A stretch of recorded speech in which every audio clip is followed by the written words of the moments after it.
Ladies and gentlemen, we are here for UFL Sunday Night Football between the Columbus Aviators and the Orlando Storm. But the ball's fumbled, and I think Orlando has it.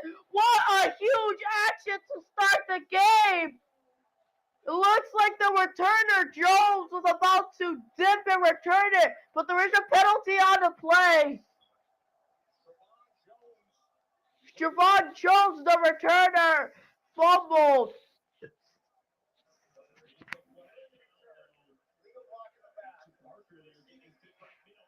Also, it'll be Orlando Storm's ball as we kick off the last game of week 1. And ladies and gentlemen, the halftime performer is DJ Khaled. So, this game is live on ESPN. If you want to tune in to watch that halftime.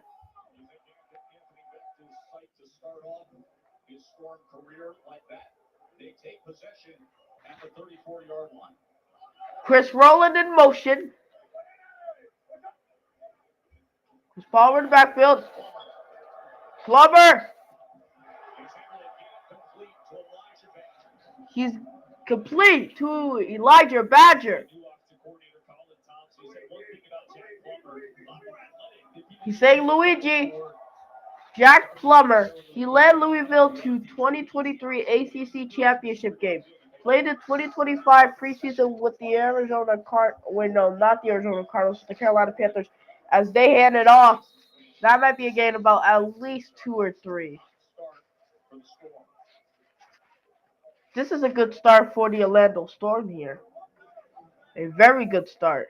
You take a look at some of these tight ends coming in and out of the ball game for Orlando. They're going to be in 13-12 personnel an awful lot tonight. You know, the head coach, Anthony Beck, former tight end himself. It's the first time he's stressed 3 tight ends in his UFL career. That new play caller, Colin Thompson, was a tight end himself, so you know those big boys. 2nd and 6, gain of 4. Plummer, he hits it off again. He gets his balance. Corbin for a touchdown! Touchdown, Orlando! What a great start to start your season off that. Jason Corbin for the 15-yard touchdown. What a way for the Orlando Storm to start their season off like that. Wow. Did not expect that to happen. No, sir. But the Storm get it done. And we're only not even 10 minutes into this ball game. I'm sorry, not even 5 minutes into this ball game. Because this game actually kicked off at 8:05, which is why I put the time at 8:05 instead of 8 o'clock. At 8 o'clock, it was a 5-minute pregame. But Orlando's going for 2. Plummer. Can Plummer get it? But he passes it. Oh, incomplete. So, Orlando is up 6-0 with 13:47 in the first. What a way for Orlando to start their franchise with a kickoff return fumble by Jones and their first touchdown. Plummer handed off to Corbin. A 15-yard touchdown by standing on his feet.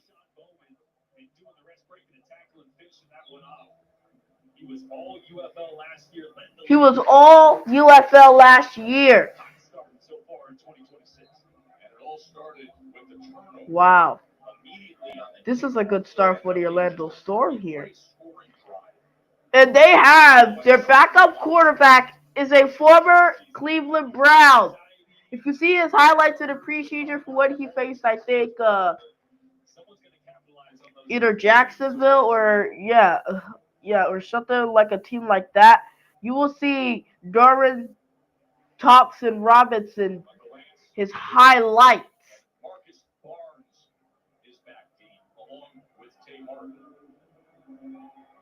So now there's a bit of a change for the Columbus Aviators as Jones is now out of the field. But wow, what a way to start for the Orlando Storm, as it is between the Orlando Storm and the Columbus Aviators. Barnes on a return. Can Barnes get past the 40? He can! What a great job by Barnes White. Wow. What a start. What a start.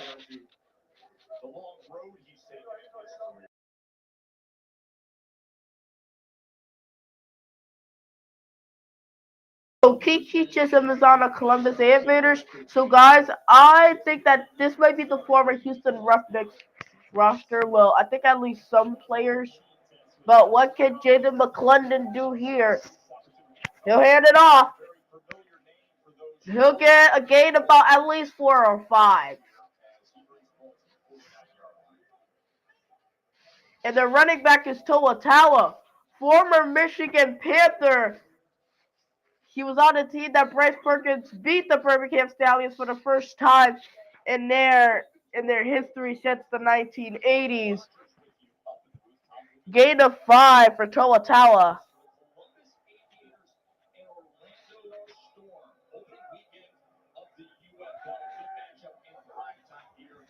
McClendon, he hands it off to Toa again! And he'll get a gain about at least 3 or 4.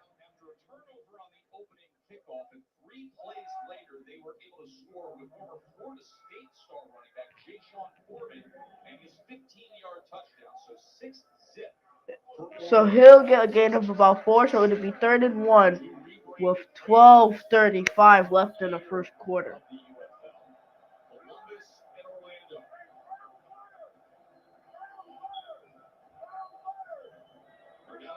Gain of McClendon, 3rd and 1. They give it to Toa one more time, and he'll get the first down. Ooh, he could have been gone. But Orlando, they are now past field goal range, so now they can't get the 4 point. So now that they are officially crossed the 50, they can't punt anymore. As they give it to Toa one more time, and that goes for at least about gain of 1. Now the impact players, Columbus Aviators on their offense, Tay Martin, Oklahoma State, Toa, Nevada, Chris Garrett, Coxon, and I didn't see the other one, but those are the impactful players for Columbus's offense and Orlando's defense. McClendon, first down. That was Martin. Martin had a fantastic fiesta ball, that they said, against Notre Dame about 3 years ago or 4 years ago. So 1st and 10 for Jaden McClendon and the Columbus Aviators as their drive isn't going that bad. Martin in motion. McClendon, he gives it to Toa. He'll get about a gain of 5 or 6.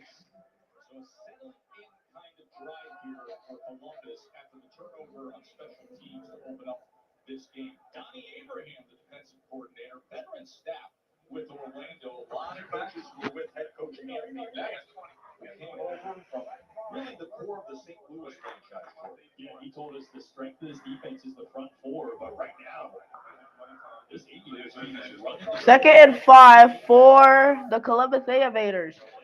Look at Jaden McClendon and Toa have done so far. They fake it to Toa and they give it to White, and White will get a gain of about at least 2 to 3. So it'll now be 3rd and I think about 3. Now 10 Gunn Jr.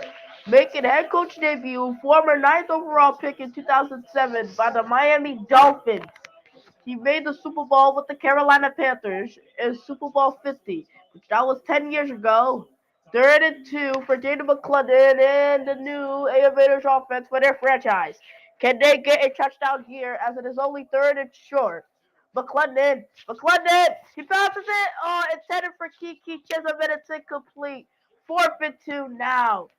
And will Columbus go for the field goal, or do they want to be conservative here? And that was the Orlando Storm Parker because that would have been a touchdown if Jaden McClendon had thrown that ball a little bit more farther. As now the Aviators are gonna, their field goal will be their first points as a franchise. It'll be a 35-yarder. Kick is up, kick is away, and it's good. So what a start by this game. Not a bad start for these both teams. Not a bad start for the Columbus Aviators. They get 3. Now we will see the Orlando Storm and Jack Plummer back next, as we will be right here and right back after the short break.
All right, we are back. So here's what happened so far in the last 5 minutes or 6 minutes. So apparently on the first kickoff from the Orlando Storm to the Columbus Aviators, the ball was fumbled, and then Orlando, they wasn't in the red zone right away, but they were very close to it, and they found a way to get it done. Now they're up by 3, but so far not a bad first drive for both teams, especially for Columbus because they had a farther range. But if McClendon would have passed it to Kiki Chisholm more up high or more up, then that would have been a touchdown.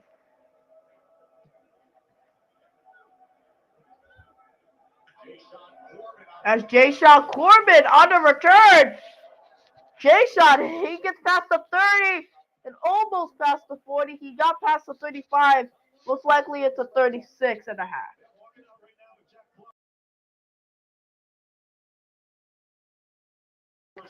Now, in the UFL, you actually see the reporters are walking out on the field with the quarterback. The NFL would never do this. They would never do this. UFL, well, they like just started I think about like 3 years ago because this is their third season. But the UFL, the USFL came back and only did 2 years and merged with the XFL, and now it's called the UFL. So don't worry. Like their leagues are still growing. Now, what can the Orlando Storm do here? They handed it off to Johnson. Oh, I'm sorry, not to Johnson. Dodson. Now, here are the impactful players for the defense for Columbus. Cam Smith, South Carolina, number 9, cornerback. Kenny Wilkes, Michigan State, 48, the defensive end. And for the offense, number 3, wide receiver, KJ Hamler, Penn State. And Jason Corbin, number 6. Oh, yeah, and did you know that KJ Hamler was a former Broncos wide receiver? As they got a gain of 4. Plummer, he passes it to Dotson. Can Dotson get the first down? He will. Ooh, a gain of about at least, I think about 13.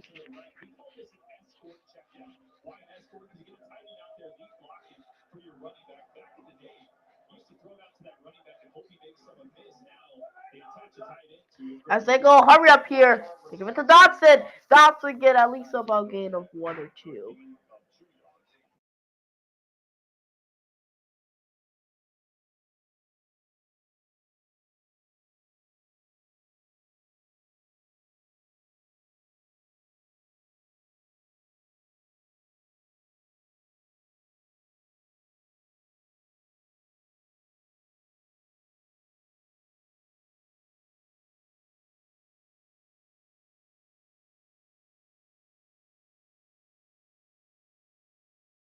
Doing a great job so A far. gain of 2. What can the Orlando Storm do here?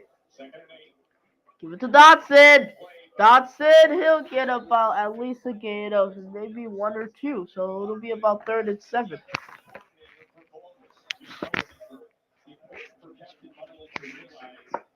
Once a team crosses the 50, now you have to go for it on 4th down. So you can't punt. You hear there. Jack Hunter reminding his guys, it's 3rd long. Don't forget, once a team crosses the 50, Inside the 50-yard line. So that changes the dynamics. like you can't punt on 4th down. The slot right here. Rolling on the field, 3rd and 9. Plummer! Oh, the ball was almost sacked, stripped, fumble there. But they can't punt. They can't punt the ball because they're across the 50. Really good job on the backside. See Plummer, he's going to have Oh, yeah. but the pass rush. You saw number 3 open, but Columbus's pass rush just got there. So they centered these rule changes on enhancing scoring. 4 seconds left. 3 seconds left on the play clock. 4th and 9. They just got the snap off. And Columbus gets the sack on defense. Turnover on down for the Orlando Storm.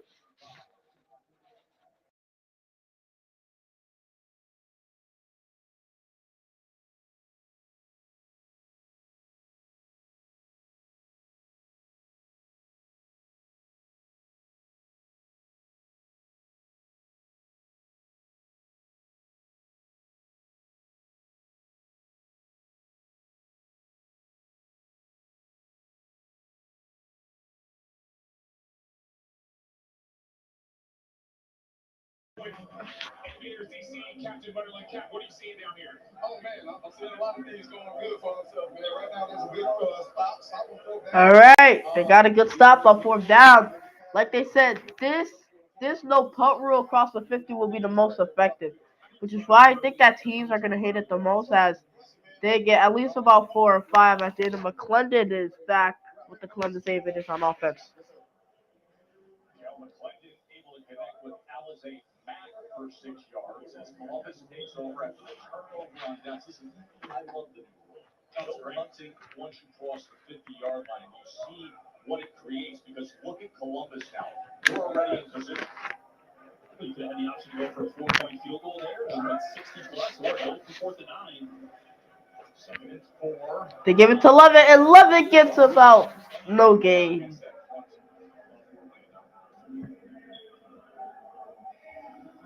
Now, Columbus, their running back is pretty good too. What can they do here? It's 3rd and 3. Noah, only 2 games have been competitive, and the third game, it was kind of basically a blowout. Can this last game be more competitive? 3rd and 3 for Columbus. And Moore slips a tackle. Can Moore get the touchdown? No, he cannot, but he'll get at least about gain of 17.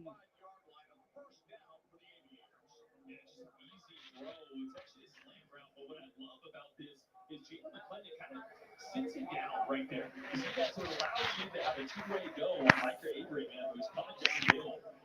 Instead of leading it way out front, forcing him to run into, it gives him the option to settle his feet, make a guy miss, and pick up the first down. Offensive coordinator John Bailey matched up with Donnie Abraham. Michael Everett going head-to-head here. Let's get off the grass. Let's grass.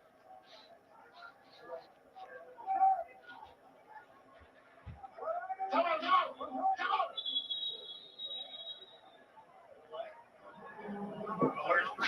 As Columbus takes their first time out.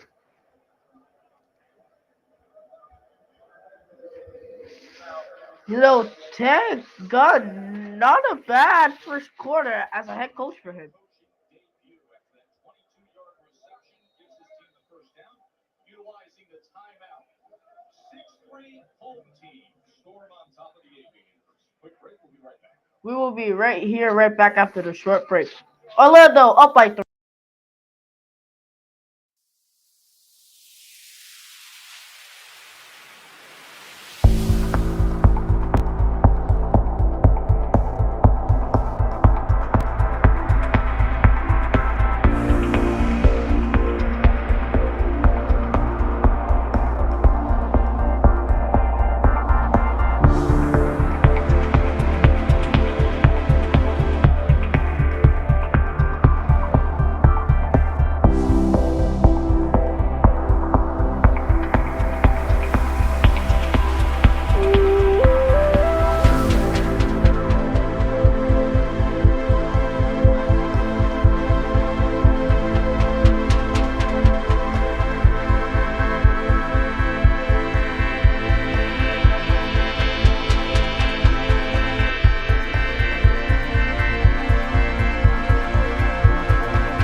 Back. So both of these UFL head coaches have played in the NFL. Anthony Beck was a tight end for Tampa Bay, St. Louis, and I think New England as well. He was definitely one for St. Louis. That's why he was a coach for the St. Louis Battlehawks. As they give it to Love It. Love it. But I like Columbus's running back duo in Love It and Toa. Like those are really good running backs.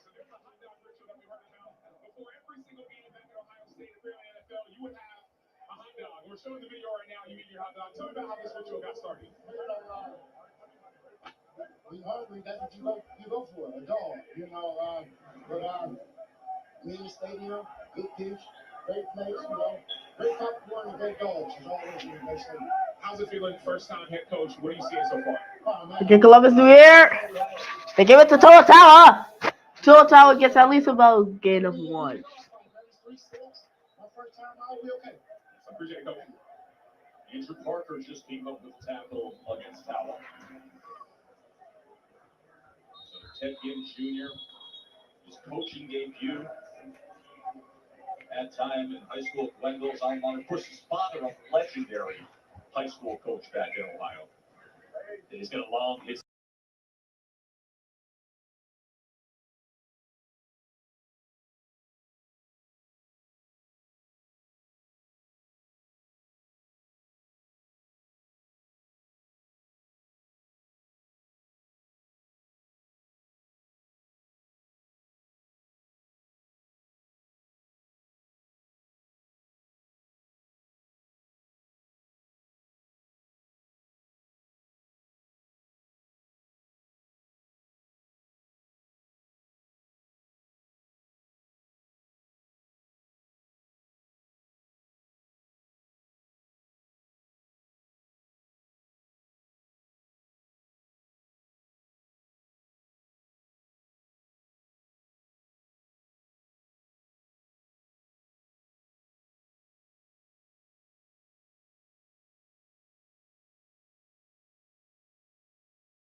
We are back, 3rd and 7 for the Columbus Aviators.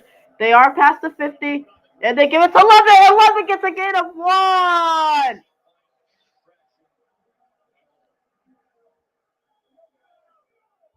That was Butler with the tackle, and they'll take the field goal again.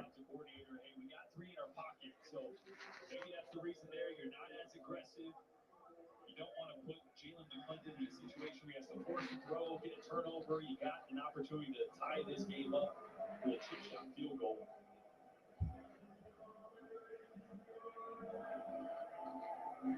This is a 37-yarder. What can Ryan Cole do here? Kick is up, kick is away, and we have a tie game.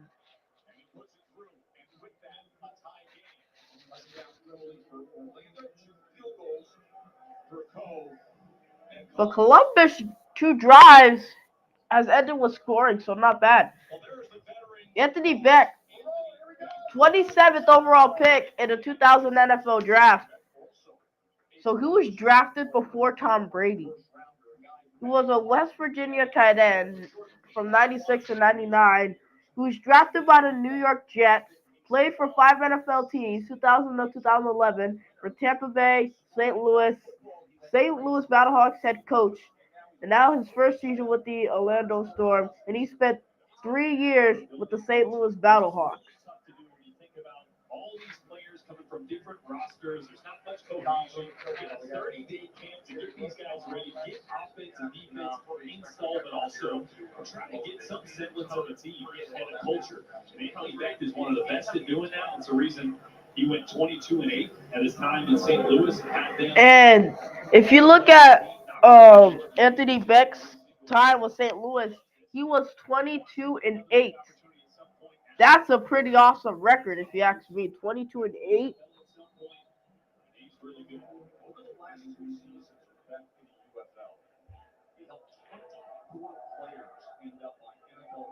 And he helped 24 NFL players on training ground. Oh, here comes Roland. Whoa. Like you say, Chris Rowland, he's a playmaker. He helped DC last year.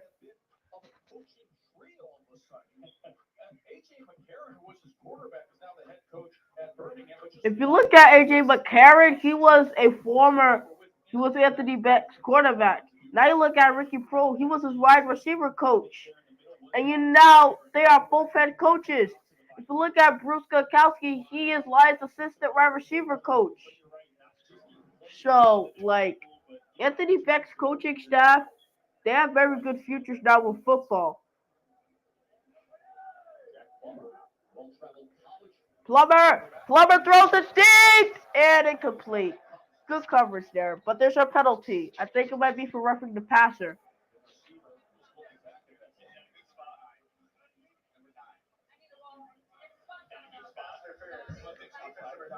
Oh, so no roughing the passer. Was pass interference on defense number 9. So first down, Orlando. Smith is who they tag there. Tight man coverage here, trying to find slot receiver on a fade route, a lot of contact, excuse me. Wiggles loses track of the ball as well. One of the other changes to the rules here in the UFL, just like the NFL now, that pass interference is a spot foul, unlike college where they just tack on 15, whether it was 50 yards downfield or 5. They go with the jet action. They go with the jet, and that'll be about gain of at least 3. Second and 7.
Remember a few years ago that Jack Plummer defeated top 10 in Notre Dame, beat him by 13 points, and even NBA former players of the NBA were storming on the field. He had wow. Even though I would have stopped, even though I would have started Dorian Thompson Jr., but I get why not Jack Plummer.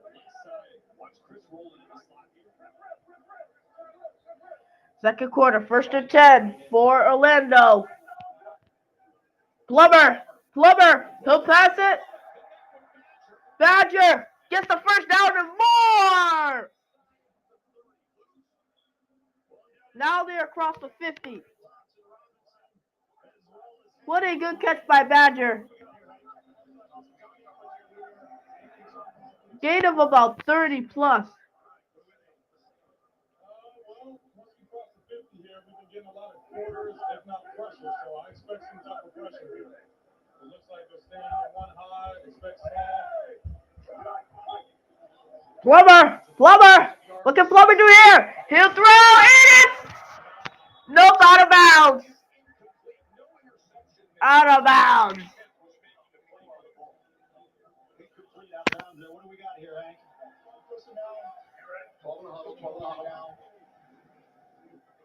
That was almost Jack Plummer's first interception of this year.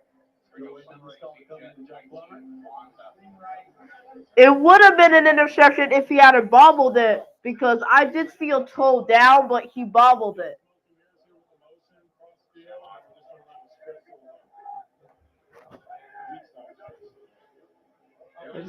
Dotson has a hole. Can he get it? No, but he did get the first down. Gain of about 11 or 12.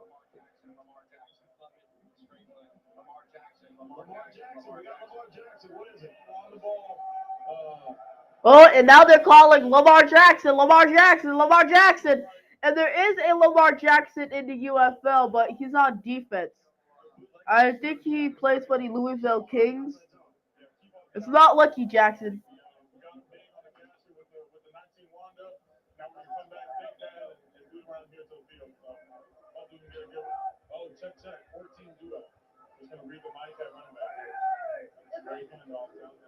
It's a handoff to Corbin.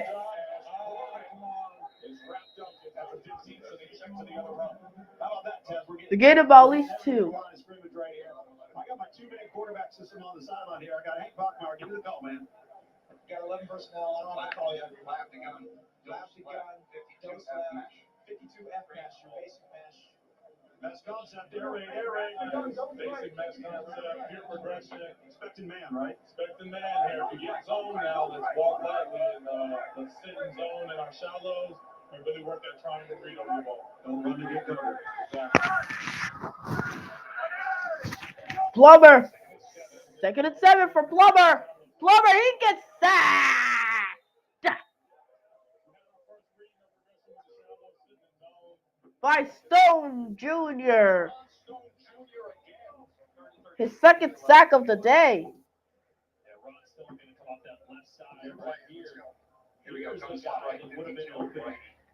Loss of 7. 3rd and 14. Everybody's going to the right. 52 right. Everybody's going to the right. You have a high, low, and boundary, and then basically drive coming to you to the field. Pure progression going right to left field. Plummer. 3rd and 14. It's a dump off the Corbin. That is not a horse collar, but Orlando can challenge it.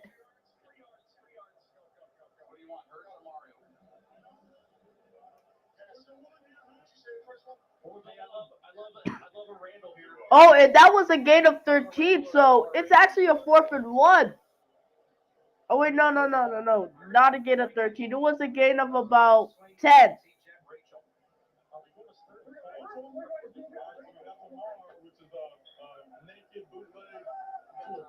As the clock reset, it's now 4th and 4. Roland and Corbin and Badger and Hammer are on the field.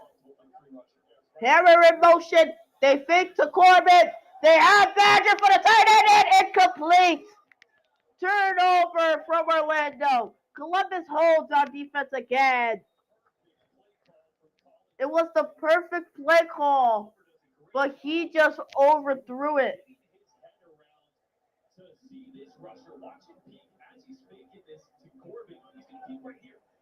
He was open.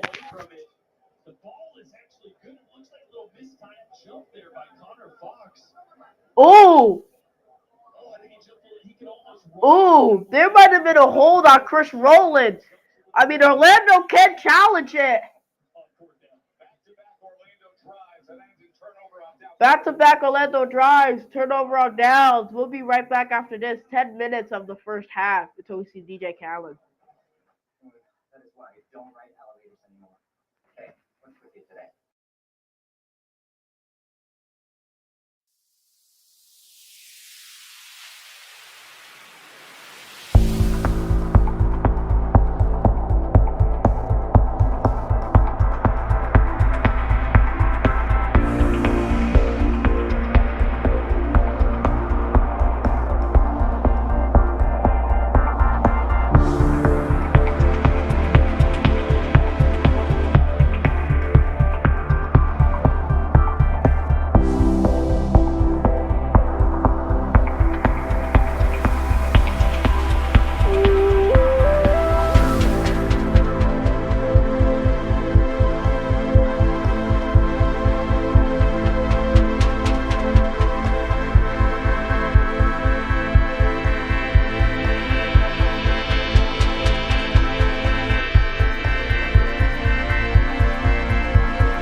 Coming back at halftime, DJ Khaled will be the performer.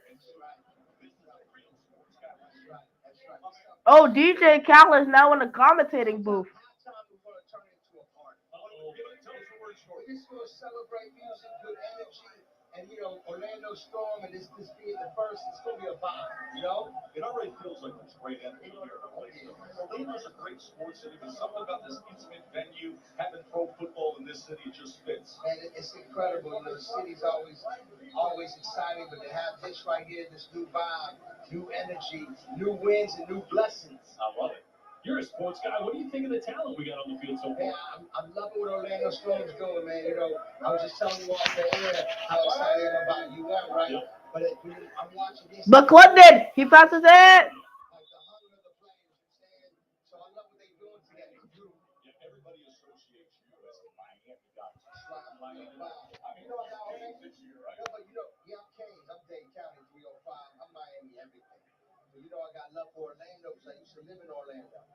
So I used to be a ball boy at the Orlando Magic. No. Yeah, I was there before Shaq got there. I remember when Shaq got out there, we used to race his Mercedes Benz down. You know where Osborne is? That's true. Hey, All right, those aren't small houses there. No, not at all. All right, what can Jaden McClendon Reception by Tay Martin. do? Pick it to White. Oh, almost intercepted by Garrett.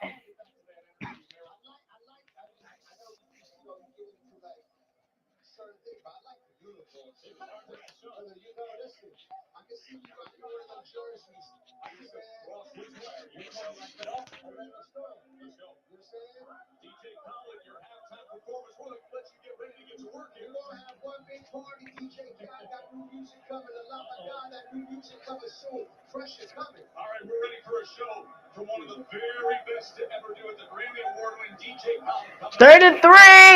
McClendon. It's he'll give it to Martin for the first down. I love what he said about the hunger of these guys. It's a second chance league. A lot of these guys have tasted the NFL, but haven't had that first opportunity and looking to put out some tape and get noticed and get the opportunity to fulfill their dream.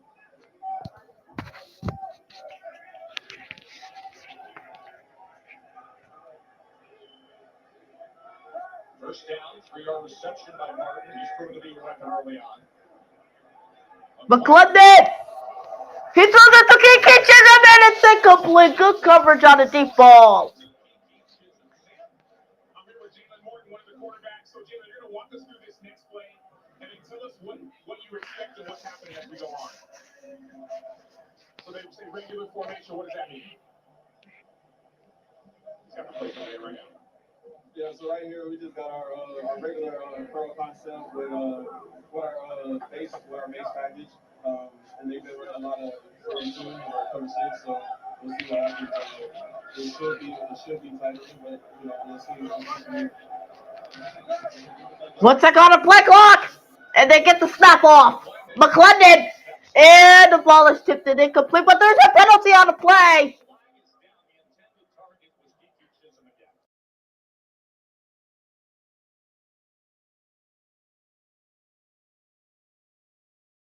So this is illegal contact, and it'll be first down for Columbus.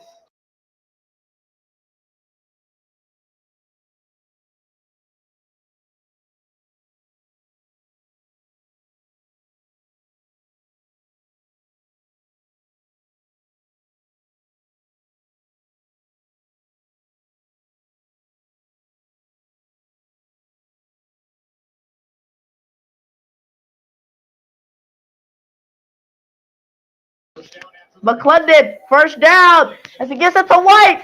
White's pressure, he cuts back. He's still on his feet, and that'll be getting him about at least 6 or 7.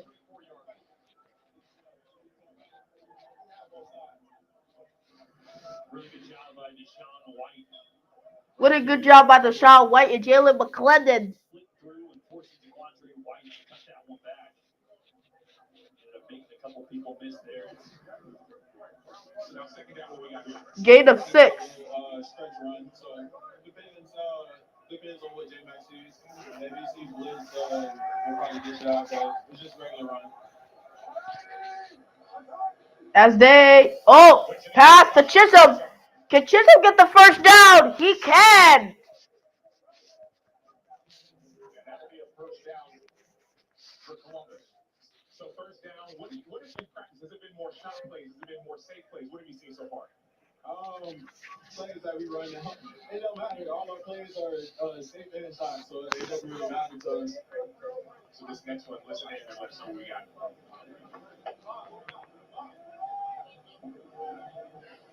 Stretch play. We're at stretch run. So you heard Gumpy there. Gumpy being in their stretch play. First and 10. Once I got a play clock, they give it to the shot. White! White finds the hole! White finds the hole! And that will be not a touchdown! Oh, that was almost a touchdown right there from Deshaun White. Watch the block. He found the hole quickly. For a second, we thought that was going to be a touchdown, but the number 22 just turned on the Jets and chased him down the sideline. On the linebacker, former South Carolina product, showing off the speed there at the end. Yep. 41-yard run there. That was a 41-yard run. Before the series, you said you got to go in and keep your eyes on me. What did you see on that last play? Your teammates said you're supposed to And that was Sakadrin White. I love it. Let it breathe, Ox. Let it breathe. And he's excited. He said, hey, man, watch me. I'm about to be in the game. This is my series. And he did it. Hey, he's going back out there. He's out of breath. A man extra moments to breathe because Deshaun White, the linebacker for Orlando, was slow to get up. Second play of 20 or more yards for Columbus. That is the second play for 20 or more yards for Columbus. So not that bad. And they're past the 50 and almost into the red zone. And this is their third drive. So their offense has been doing pretty well. But can they get their first touchdown of the season, though, in the first half? That's the question. McClendon pressured as he doesn't get sacked, but that is a gain of at least 1 or 2.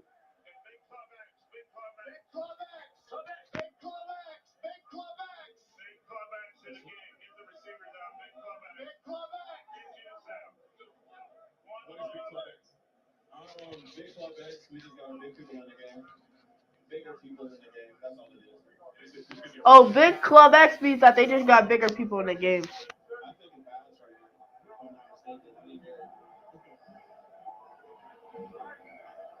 I think Extra offensive lineman on the right side. And they fake the handoff. Look at McClendon. As McClendon runs, can he get the touchdown?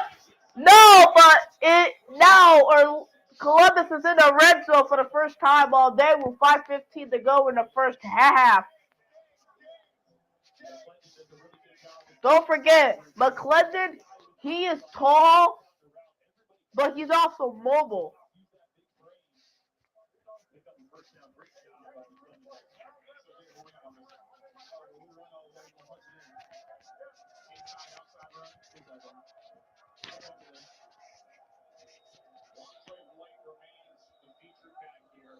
The tight end in motion. White is on the field. They fake it. Look at McClendon run! And he'll get at least about 2 or 3. So second and goal. As he dives.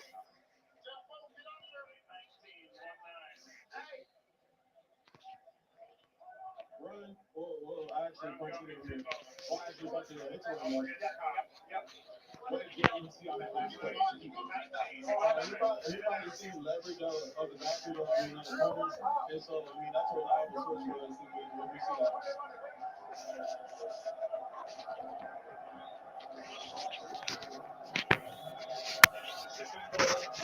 Second and goal. They hit it off the Toa Toa. He breaks the first tackle, but not the second tackle.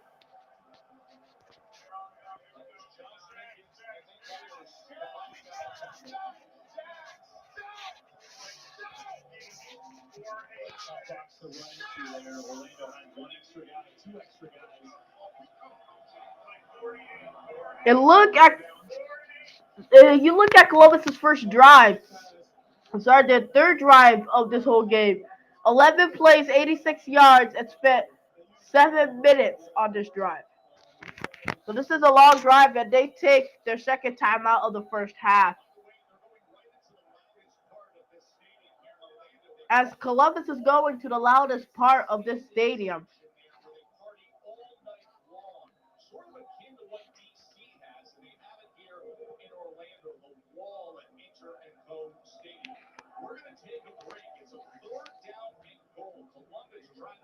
Third down. Can Columbus try and score their first touchdown of the year? We'll find out next for Ted Gundy.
We are back. We are officially 1 hour from this stream.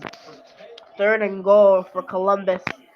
Their drive has been 11 plays, 86 yards, and 7 minutes and 29 seconds. That is a very long drive, as this long drive should be. Third and goal, Columbus is right in the back of the loudest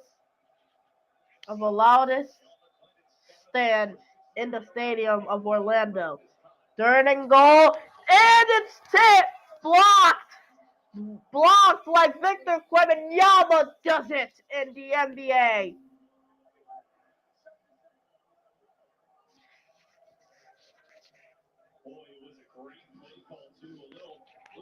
And it was a good play call, but number 52 saw it.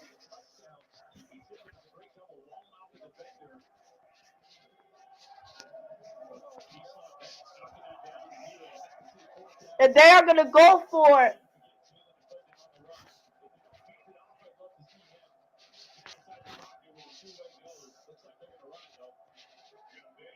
It looks like they're going to most likely run it. They fake and straps. Orlando gets the job done on defense. Lamar Jackson gets the straps on defense.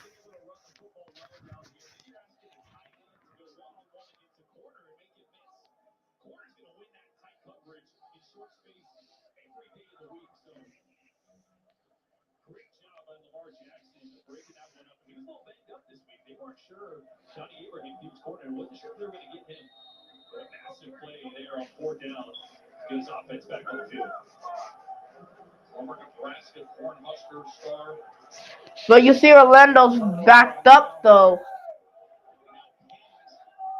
Wow.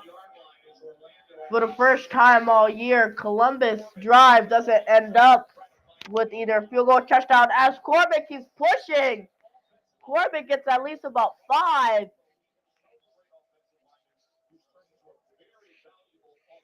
But why did it? You saw all that drive that the Columbus Aviators only ran twice.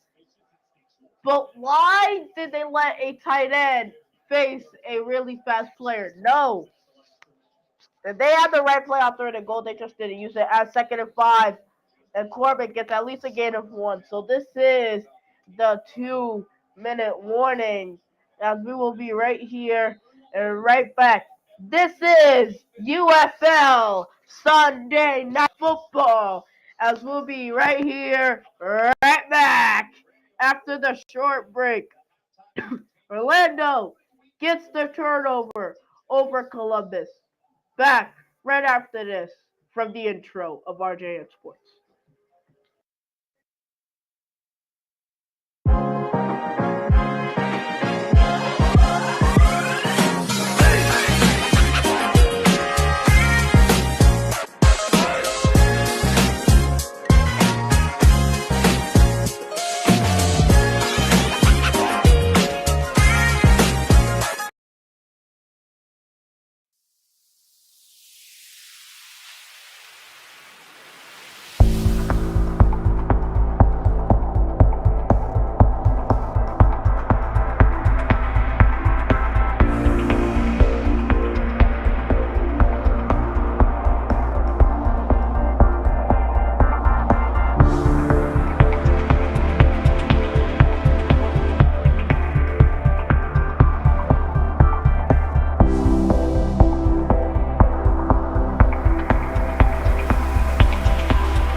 All right, it is 3rd and 3. What can Orlando do here? As it is 3rd and 3, what can the Orlando do here? Can they finally do something? All right, big 3rd down for Orlando.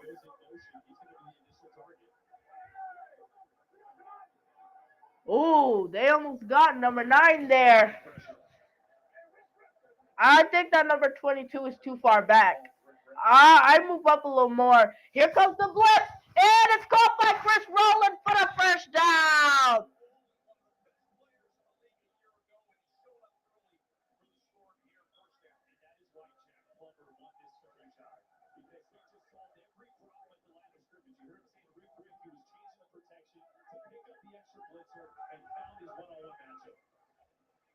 Plummer.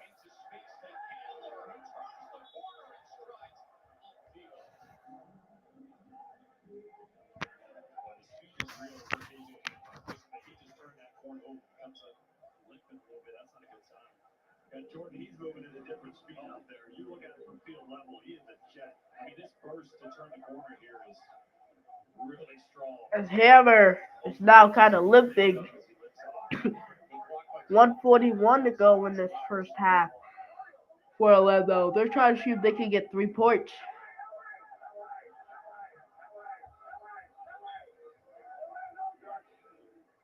As they hand it off to Corbin. Corbin gets the first down.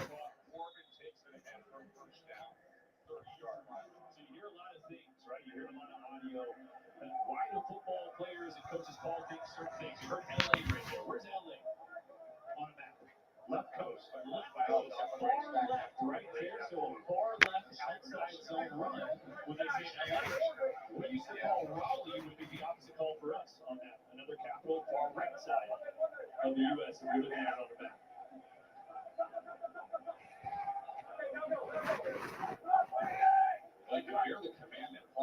Plummer! It's blitz! He passes to Corbin! Corbin gets nowhere!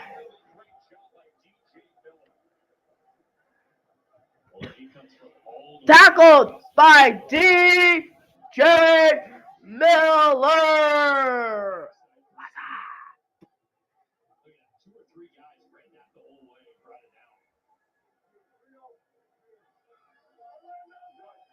Second and 13.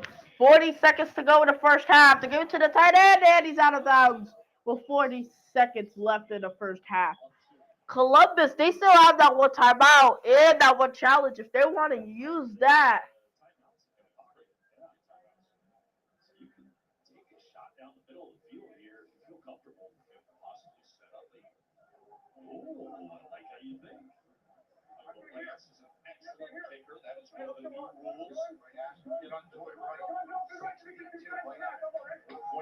All right, they gotta go.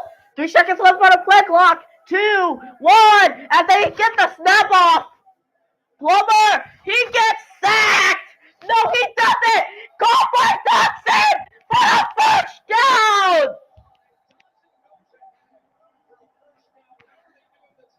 Wow, and Orlando has all of their timeouts. And he gets the ball to start the second half. What a good job by Jay Plummer. Even though I still would have think that with the quarterback that started 5 times in the NFL, I would have expected him to be the starting quarterback for Orlando. That's not the case. But that was a good throw.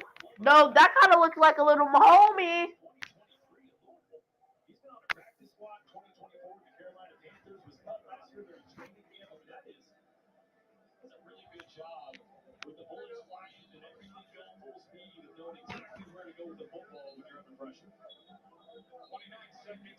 And they still got all of their timeouts.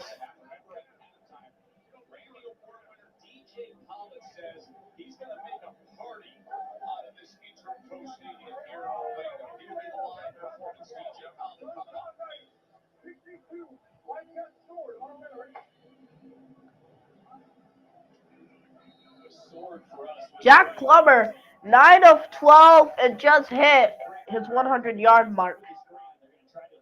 Oh, now you'll see the defenders starting to flinch a little bit. 27 seconds in the first half. And they get to him. Ooh, that ball was almost stripped. And will Orlando take the second time out? They do. They do. And they're not across the 50. They are not across the 50 yet. If you would have thrown that pass to Dodson, then they might have been. He's been all over Jack Plummer. Third Columbus sack. Ron Stone Jr. was an all Pac-12 at Washington State. His dad was an incredible offensive lineman. Weighed about 90 pounds more than his son. Yeah. Played 15 years in the NFL, a three-time Pro Bowl or Super Bowl champ with Dallas. Was an amazing player at Boston College. Very good friend of mine. That's how old I am. And his son, coming out of the Pac-12, is now finding his group here in the UFL and maybe setting up an opportunity for an NFL outing.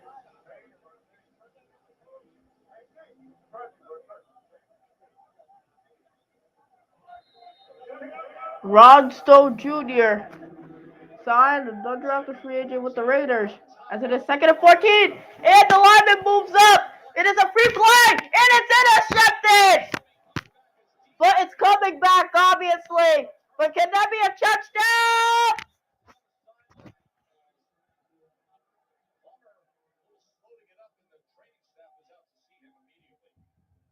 Uh-oh, Plummer's hurt.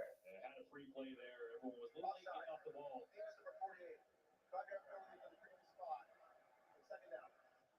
Plummer's hurt. Plummer, he got hurt as the training staff was coming out. Yeah, a little hard count's going to get Kenny Willekes over here. And Jack does a smart thing, just throwing it up. KJ Handler, as we saw lift off the field earlier, back out on the field, trying to go in his direction. No harm, no foul. On Orlando. Young dual right close. 63 DOB nice. On Orlando.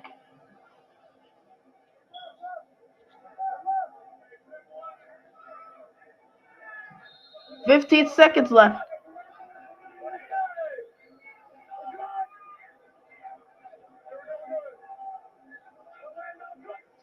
Seconds 15 seconds left. Plummer! He threw incomplete. 3rd and 9. They still have one timeout and a challenge. Both teams do. to the shorter route, and he rushed it a little bit because he knew he was late, and that's why that ball came out high. Otherwise, he had KJ Handler. So still things to manage here as the ball is 48-yard line, 11 seconds. Here we go, send him over. Wide hang. Get set, man, 10 seconds. They're trying to hit the tight end. 3 seconds left. Get second set. 1 second, and they get the snap off. There he is. They give it to Dodson. Dodson gets past field goal range. As he gets out with 4 seconds remaining, you can hear Coach Anthony Beck say field goal. So keep in mind, that was the 11th play of that drive that started at their own 2-yard line. And Jack Plummer did such a good job managing things that all of a sudden they're in position to break the tie. And a great job on that play. It was designed to go over the middle of the ball to the tight end, but the backside free safety blitz, and no one was on the back. So he sees that, he takes it off to the back. So Michael Lance will come out for the field goal attempt to try to break this tie. Michael Lance. He was with Minnesota, Georgia, and USC. This is a 55-yard attempt. As Columbus take their first timeout, field goal is up.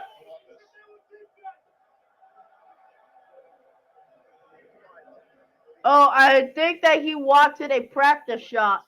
Field goals, of course, that's one of the big talkabouts in the UFL this year. This is 5 yards short. It's one of the most exciting rule changes that's happened. Notable UFL changes. Only need 1 foot in bounds. NCAA rule.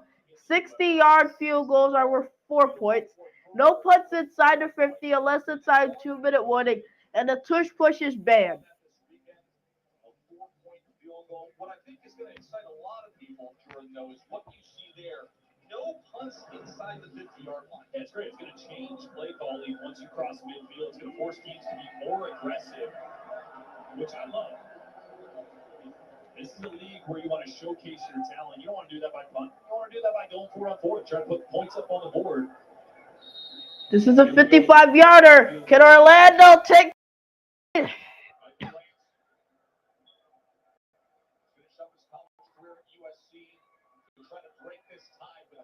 Here's the snap. Kick is up. And it is good. Orlando leads a half, and they get the ball to start the second half. This is officially halftime. DJ Khaled. Next on RJN Next Play Network. We will be back for about maybe possibly a 20 to 30 minute because halftime DJ Khaled, so it might take a little bit long. But we will be here right back after maybe an hour and a half break. This is truly RJN Next Play Network. See y'all at 30.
DJ Khaled's halftime show.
DJ Khaled is the best.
And we are back. So it looks like on the start of the second half, it looks like the Orlando Storm scored on their first drive of the second half. Now Columbus, instead of being up down by 4, they are now down by 10. So Deshaun Corbin has 2 touchdowns on the day.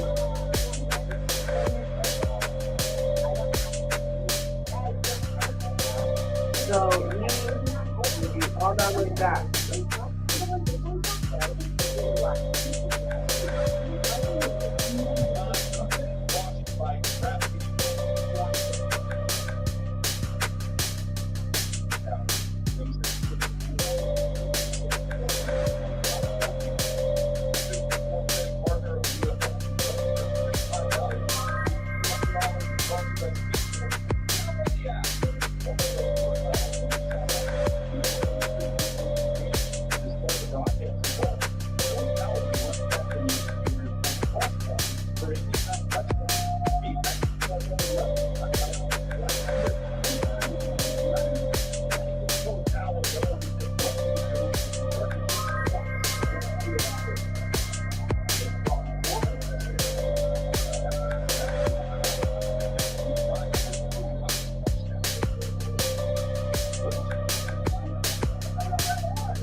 Corbin has 8 carries for 45 yards, 15-yard touchdown run on the third offensive play of the game, and that's 15-yard touchdown run to get the window.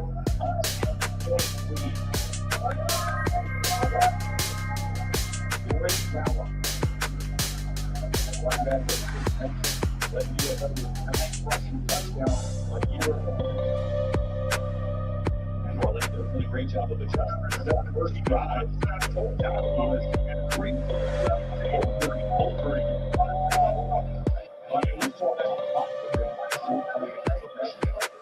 By the way, the Michigan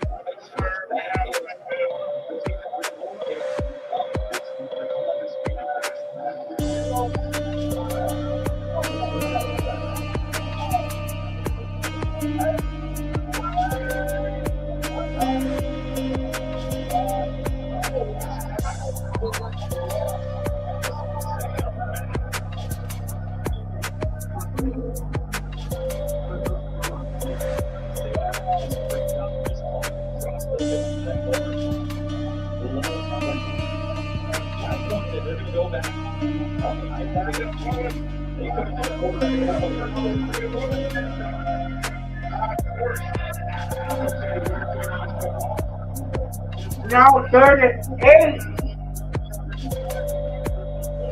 We're stepping on the play clock. They're not across the 50. Orlando Blessed. Monday is stop.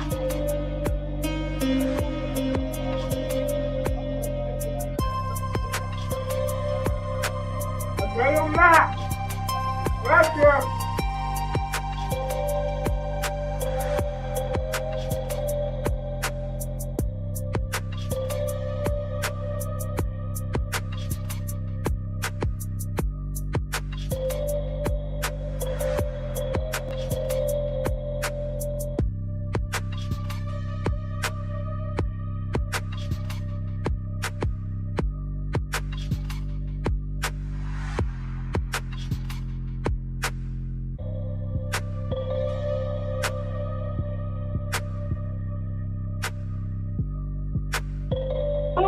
The great shot almost got blocked.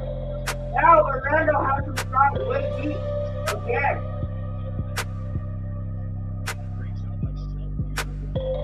Good job by Shelby.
94-yard touchdown. Wow. That would have been a 94-yard touchdown. That would have been the longest play on offense in USL history. But it's not going to count. But it is first down Orlando, and they are across the field. There was a block in the back for Chris Rowland, but they are past midfield, so this is also very good for them.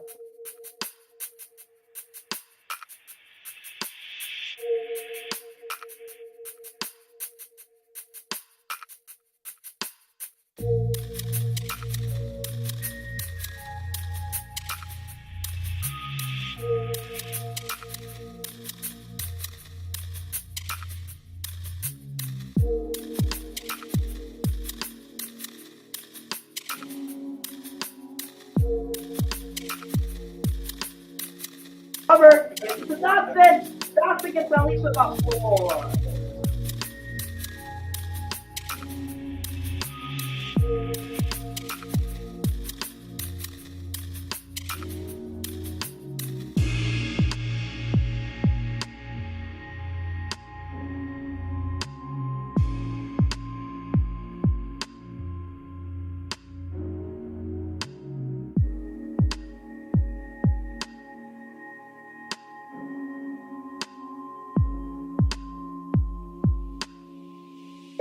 For the Orlando score, Flubber knocks it out. Flubber, he's not going to take off for the first down. And that is a first down. And Jake Flubber takes off.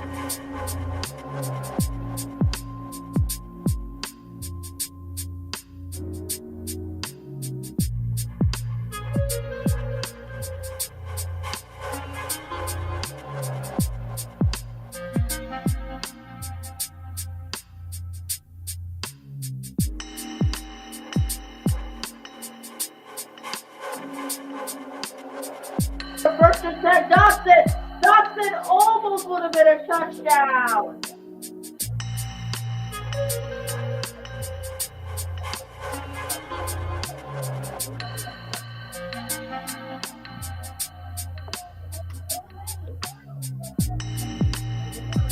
That was a gain of 9. They're going hurry up here. They hand it off to Dawson again.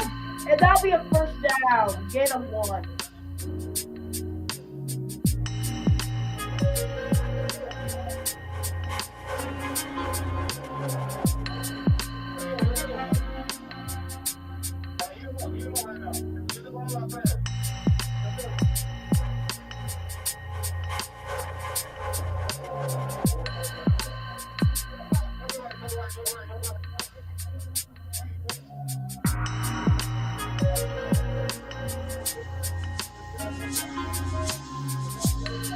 First and goal for Orlando. Can they punch it in? Tight ends in motion. Oh! Fumble by Dawson!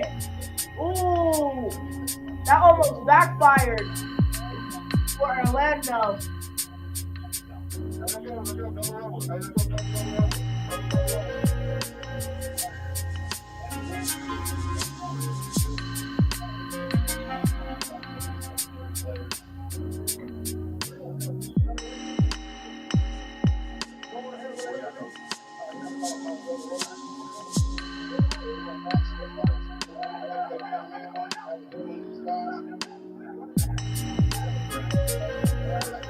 One second on the play clock.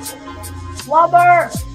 Takes it to Corbin. He throws it for the end zone. And Rowland intercepts it. Touchdown, Chris Rowland. Orlando scores. Orlando scores. Now up by 16. Chris Rowland.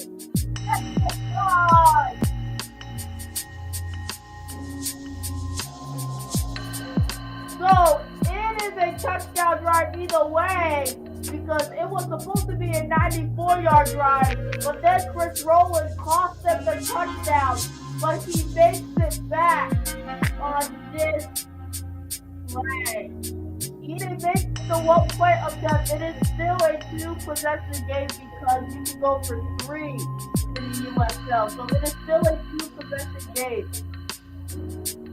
As Orlando fell up by 17 before the United go to third. A really wow. So what should happen here is double coverage on Roland right here. This guy should have the outside, and this safety right here should have the inside. He moves at the last second, loses inside. The safety moves at the last second. Roland jumps inside. Nobody actually guarded the inside from the second level, and Roland was wide open.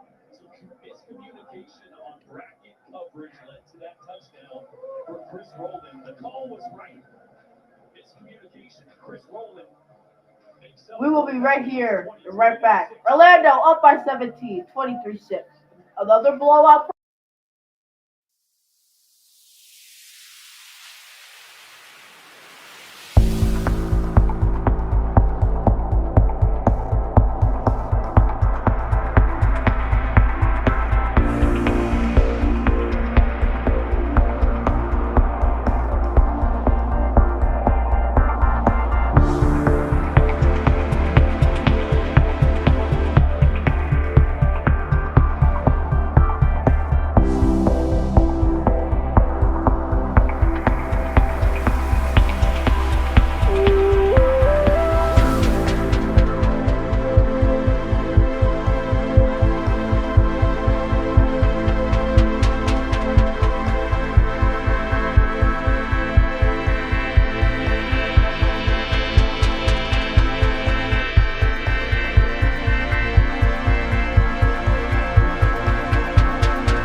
This year, the NFL drafts in Pittsburgh. Of course, the three-day event's going to begin on Thursday, April 23rd. Every pick's on ESPN. Get the usual expert analysis there, and then ABC's coverage will focus on the prospects' journey to the draft. Coverage also available on the NFL Network. We've seen some NFL draft picks highlight themselves in this game. KJ Hamler, receiver from Orlando, second-round pick by Denver. Many players here who will be returning to the NFL based on some performances this year in the UFL. Like Elijah Patrick, we saw penalty went down a 94-yard touchdown. But we got clips of his ability moments ago. The Storm receiver. What can White do here as his team is down by 17? Declan White! White! He's still on his feet! And he finally gets dragged down. Yeah, but you sure did here. Walk us through it here on your little over route in the back corner of the end zone. First, man, before I get started, this ball-head penalty by me. I don't deserve this touchdown. It's hard for me to be happy right now. This is an Elijah Patrick touchdown. I take full accountability for that, but right here we have a simple play action concept. The deep over and a post. Peyton did a good job running the corner out, clearing out leaving space. My job is just to find the open space. Same two on the back line in case Jack has to make a later throw. I mean, look at the throw off the back foot, lands perfect throw, save two, comes together perfectly when you practice it over and over again. And sure enough, it was six. Dropped it in the bucket. Way to make up for it, pal. McClendon, he throws deep for Martin for the first down. That's a really nice throw from McClendon. I was just thinking in my head, I was watching this guy warm up before the game, throwing 70 yards. Like, relax. I want to see them open this up. And of course, got to protect him and have guys blocking to do that. But a great throw right there. Nice little touch on that one in the window over the middle to Tay Martin. 20-yard reception by Martin. Star at Oklahoma State. McClendon, he throws it to Juice Wells.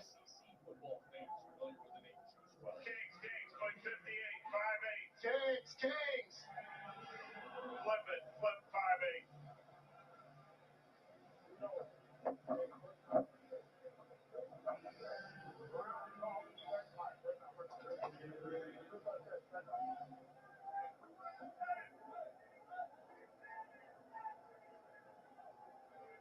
Seven-yard reception by the former Ole Miss. McClendon, he hands it off to Lovett, and Lovett will get the first down. For a first down for Columbus. And this offense under Todd Haley, the pace of it is really from his time with the Speed Ace here. He was there in 2012 and 2017.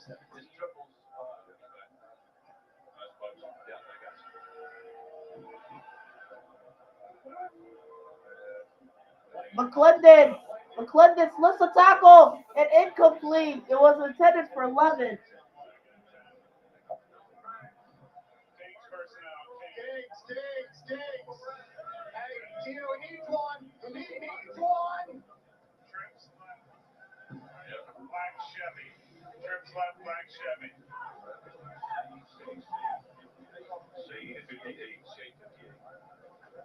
Black and brown are opposites. Black has an L in it. It's going to be a run to the left. Chevy is usually a right concept.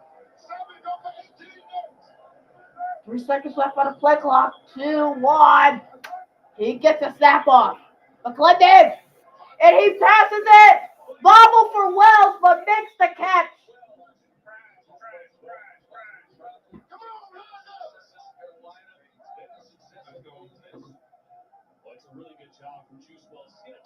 Good job from Juice Wells Jr. Bobbles it, but makes the catch. As McClendon gets it to Lovett. Lovett gets a gain of 3 to 4. If I'm Columbus, I want to score before the end of the third quarter. Because you have a good defense. You just have to pressure Plummer more. Once you do that, then I think that your team could possibly make a comeback. Brown Warriors seal as we learn black and brown directions, their pass protections in this offense. 2-by-2 here on 2nd and 7 for Jalen McClendon.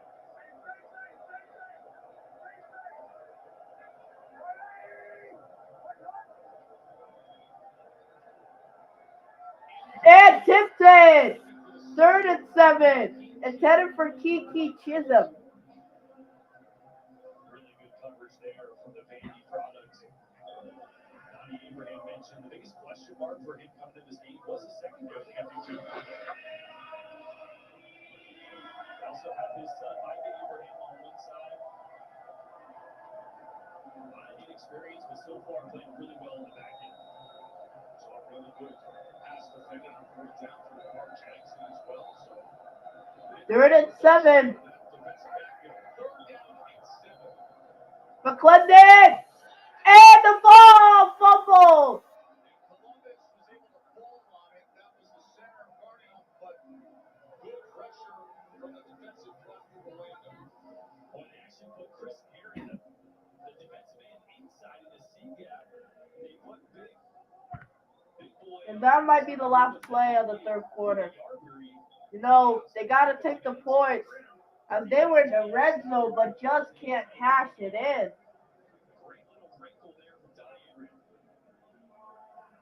And they'll take it. And this is the end of the third quarter. Final 15 to go. Back after this. This is truly RJ and Next Play Network.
We are back. This is the end of the third quarter.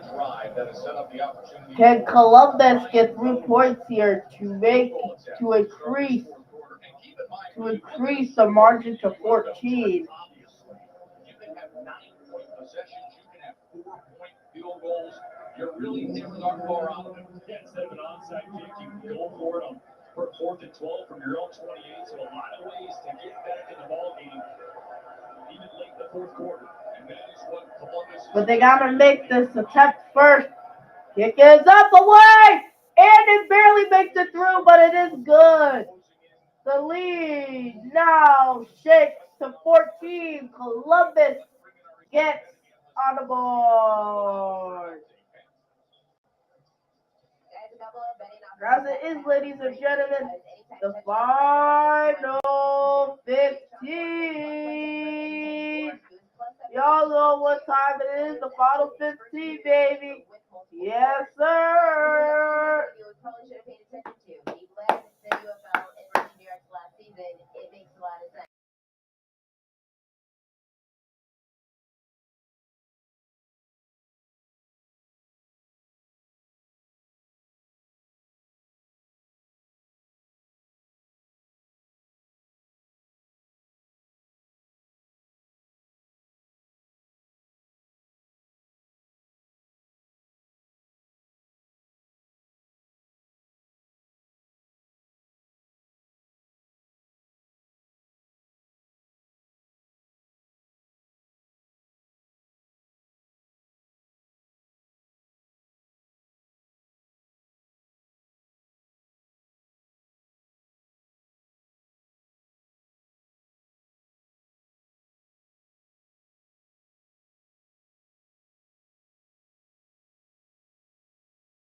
backfield.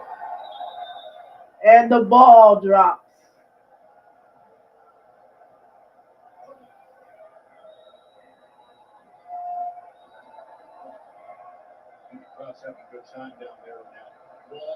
So far, their kicker has been carrying them.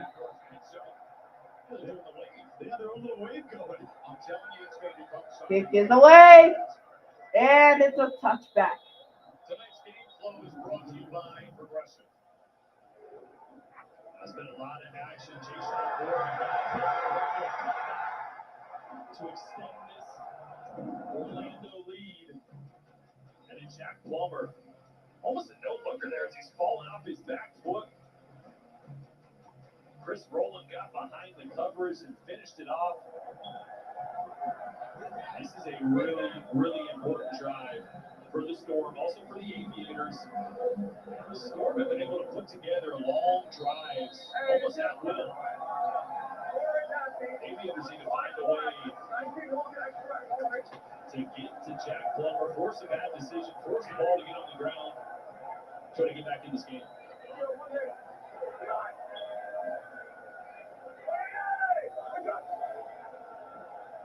Gives it to Corbin. Corbin gets at least to get a 1 or 2. Just beyond the 40-yard line. It was Fred Tompkins with the tackle. Tompkins had what could have been a pick six. Now next game's up. DC versus Columbus on Friday. That'll be Columbus' first home game. They'll probably have the halftime show. Then on Saturday, ESPN will be back in Orlando for that game at 8 p.m. versus Louisville. And then the Sunday game on NFL Network between the Houston Gamblers and Birmingham Stallions as Jack Plummer shuffle passes to Chris Rowland for a gain of 2. So 3rd and 6 with 14-12 to go in the game.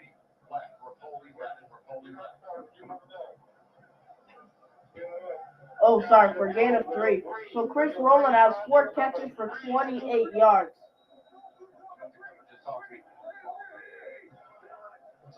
Looks like quarters. 10 seconds left on the play clock.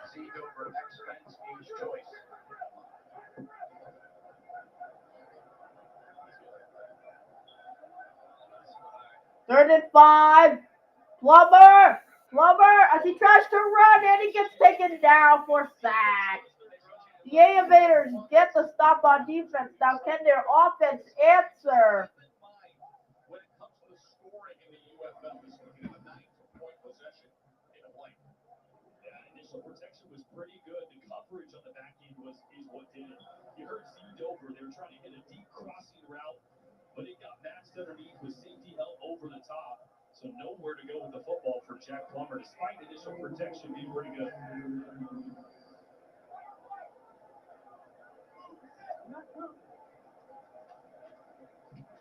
Others up. And it gets out of bounds. Columbus is going to have good field position to take over.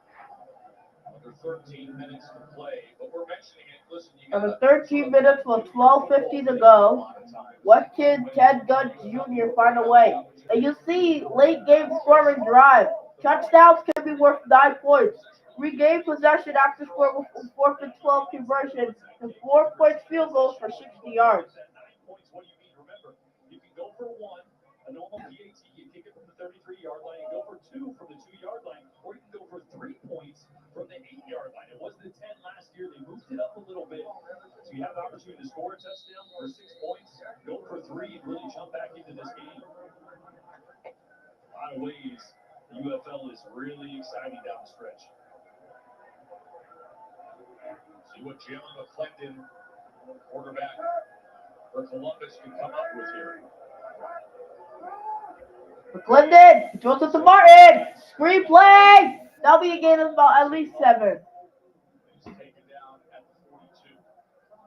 And he's a guy I thought would get going a little bit more than he has tonight. McClendon just hasn't had the time. Tay Martin was on the Commanders last year, played 3 games.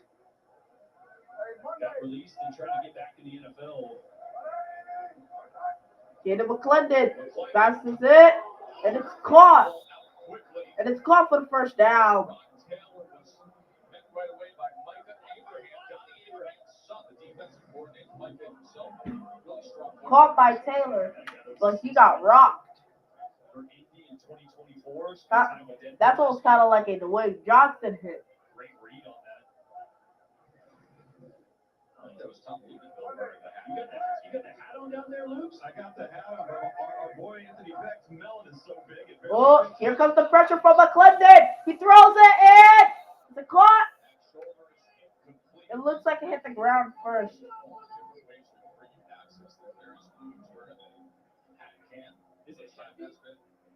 Yeah, I'll tell you guys, the thing that's great too is I was overlooking Hank Bachmeier's shoulder. You know, he's charting all the plays, going through each and every call, and you just can run down. So anywhere my vision goes, we see it. 11:25. They're running. They're not across the 50. McClendon is pressured. Oh, and it's dropped. So by the time he was trying to get back up on his feet, it was an incomplete pass. So a third down for Columbus. Yeah, Orlando actually blitzed the same side that White was trying to get out. So there was just no gap for him to squeeze through and release. Recovered and almost made a great play. But this is a crucial third down here. There's Luke's with the half can. We'll take a shot of Luke's half can. Bring you more access as you see it there on the right. Big third down. Third and 10. 1 second on the play clock. He gets the snap off. McClendon. He's pressured. And home run for the first down, maybe more. And a big hit. But that's a first down by Sebastian. That was a big hit right there, but McClendon found a wide open hole as Orlando almost got to him. He got it. 13-yard run for the first down. They're almost across that 4-point line. McClendon throws and almost caught for the one-hander by the tight end Mac. Incomplete. 10:04 to go as he was pressured. The fact that he got that ball off. Pressure back to get a chip if he can here. Play 59, 5-9. Brown Skittles have snag. Skittles have snag. Sounds like a fun one. Jordan, it sounds like Todd Halen's getting a little concerned about the edges right there, making sure that back gets a chip. Yeah, you just heard McClendon turn to White and say, hey, chip for me, chip for me. So you're going to see him help the left tackle out. Second down. McClendon's pressured. White catches it, and he's still on his feet. Now Orlando's just trying to play more aggressive with the Columbus offense. Heather trips right. Or Heather trips. Heather bunch left. Heather bunch left. Black Cadillac.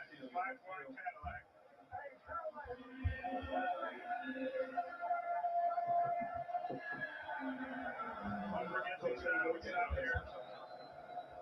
We got a man beater and a zone beater, so either one, if we can protect, is the biggest issue.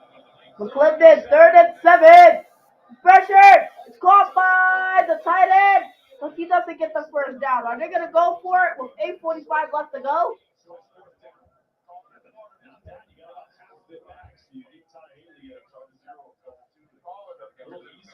Yep, and they're going to go for it.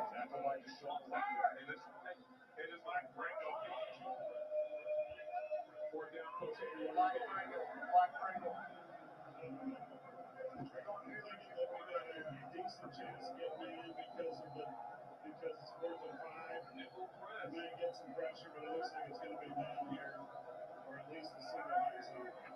McClendon, 4th and 4. The game could end right here, and it's caught by the tight end. What a big catch!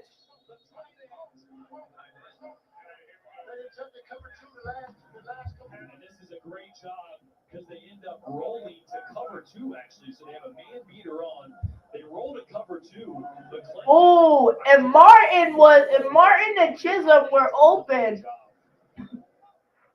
That play was called to beat man coverage. So a 10-yard reception by Oaks on 4th down. By Oaks on 4th down. It's 1st and 10. Oh, Chisholm took a big hit. Now there's a penalty on the play.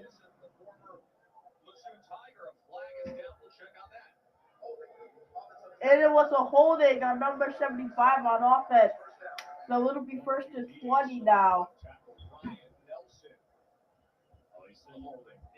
By Ryan Nelson. On the outside. That time I think it was Chris Garrett. Started outside, made a move back inside. This is our ref cam. It was actually Keyshawn Banks, and a great job of setting that up into the inside. Nelson had to hook him. Otherwise, that would have been a big negative play. That ref cam showing the first Columbus offensive penalty tonight. And that was the first penalty from the Columbus Aviators. I'm sorry, not for the Aviators. First and 20 for Columbus. McClendon throws it for Martin. That's a big game. McClendon steps up to the pocket.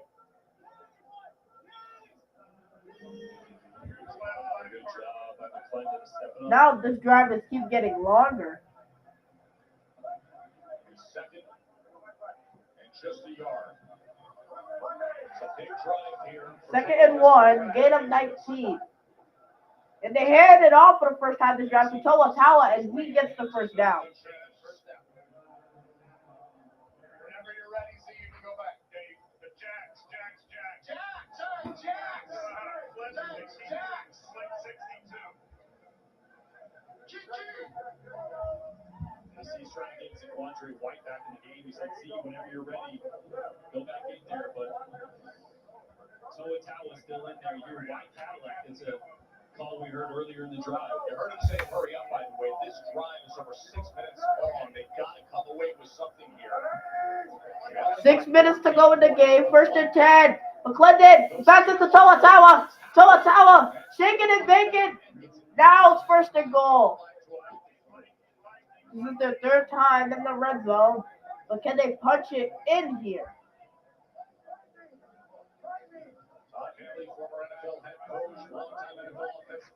They have White in the backfield. And they hand it off. And Columbus gets their first touchdown as a franchise. We have a game. Touchdown, Aviators. Columbus gets it. But will they go for 1, 2, or 3?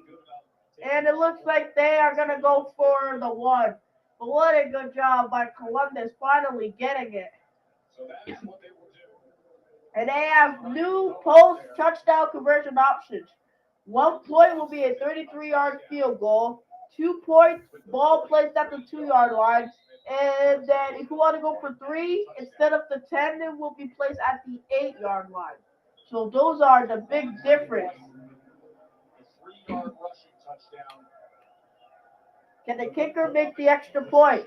Kick is up. First extra point. Kick is up. And it's good. Columbus down by 7 now. With 5:29 to go in the game.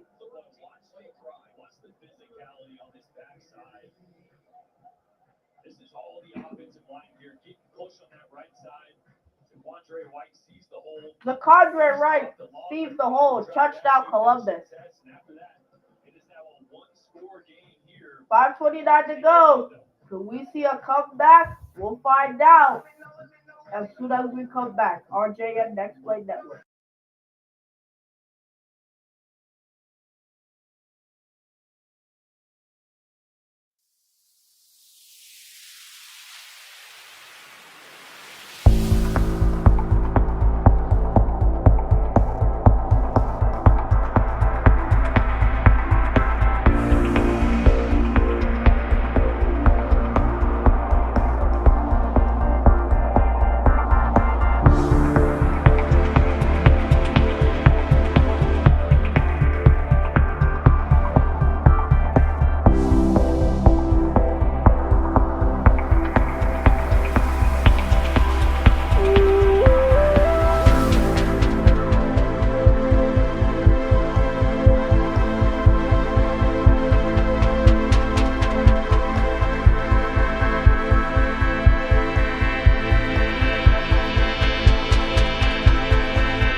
schedule. Defenders at Aviators next Friday.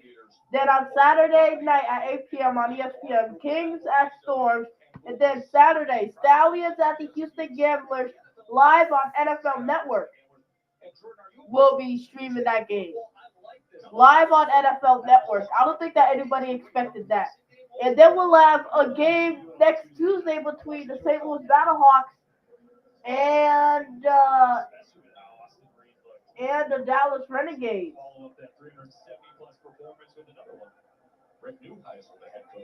Oh! As Hammer drops the ball, can Columbus defense get the stop again with 5:23 left in the game? Right here, basically, we just got an inside zone, so they were in an even front, so I'm just ready to tackle the tackle. So as you can see, Jaguar like 3 rushes for 47 yards, average 15.7 yards a carry, and a touchdown. these two guys right here, 97, and I think that's 98 or something like that. So this is my first read. He goes out, and this is my second read. Once it happens like that, hold right there. To the Baja. To the what? To the Baja. To the Baja. I love it. Let's do it. Appreciate it. And they give it to Corbin. Corbin finds a hole, and he gets the first down. Where's Baja from? I don't know where it came from. I just said, okay? To the Baja. I love it. Sometimes you don't need to know. Yeah. And with that, it's a 7-point game. I'm gonna start using that. To the Baja. To the Baja. Is that like Cancun? I mean, I don't know. I guess I know. No, I know, but you know how people say Cancun when you. As we have an injury on the play. Do anything you want in the UFL. Roll with it. Loose. Yeah, big 5 minutes remaining here in the fourth quarter. What do you got to see out of your football team, Coach? Well, we got 4-minute offense right now, right? I talked before the game, the offensive line, defensive line will win and lose these games. Our offensive line needs to step up here. We're getting the ball back on defense, so we're getting off the field. We're getting too many third down completions. We're getting on the field. Our guys, it's early on. We're trying to get our legs back. So right now, we got 4 men. I trust my big guys up front. We got the best running back in the league last year. And that team, we got a guy that backs up. That's just as good. We got to finish. Thanks, man. 4-minute offense mentality means as a quarterback, you want to make sure every second of the play clock ticks down before you snap the football. Trying to build as much clock as possible.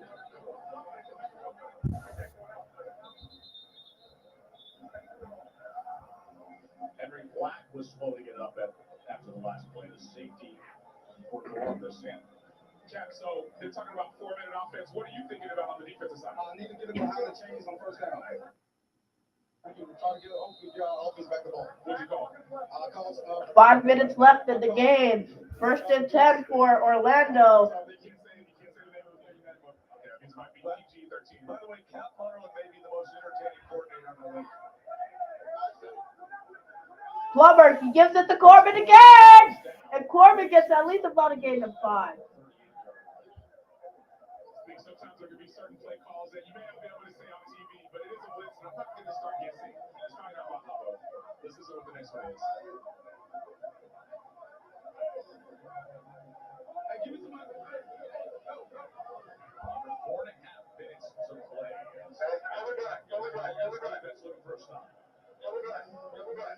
Coach, what we got? Got 8-man box right now. Trying to stop this run because I know they're trying to run that 4 minutes offense, so we're trying to stop the run right now. So they load the box on 2nd and 4. You hear it from the defensive coordinator himself. Jason Corbin, a former Florida State star, is the lone back for Orlando with a touchdown lead. Under 4 minutes to go. 2nd and 4. 2nd and 4. They give it to Corbin again. And that'll be a gain of at least about 1. So 3rd and 3. You can hear them talk on the sideline saying, get down, tell the safety to get down and hit that 8 man in the box. Let's see what they got on this next play. And that was a gain of 2.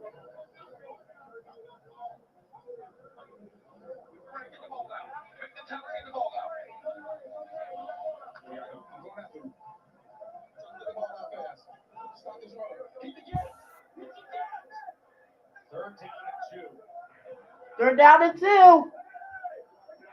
For Orlando, they give it to Corbin for the 3rd time, and they get the stop. It'll be 4th and short.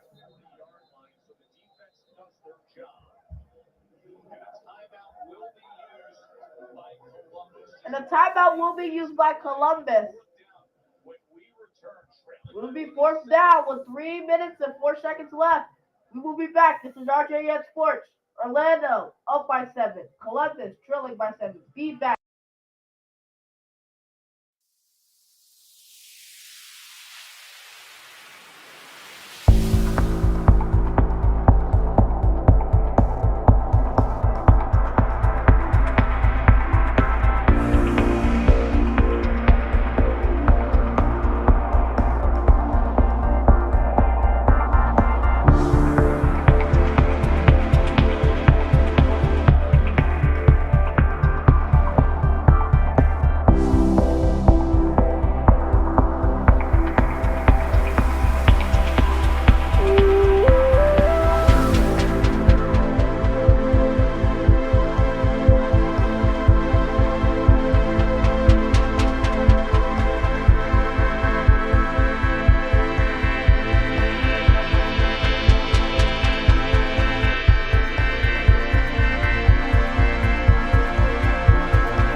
Ball at the Orlando 41.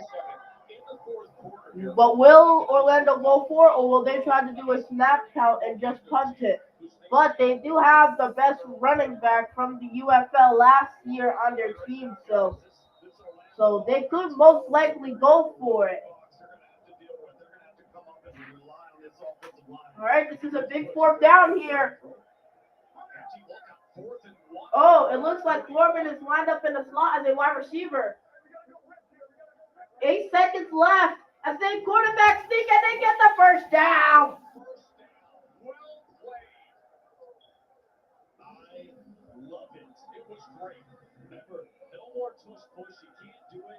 No more tush push, but they got the first down as a quarterback sneak. First down, Orlando. 4 yards by a first-time offensive coordinator. Call plays for the first time in his career. He's Colin Thompson. Excellent play call by Colin Thompson. This league wiped out the tush push. So that's what they come up with. Jack Plummer, 4th and 1.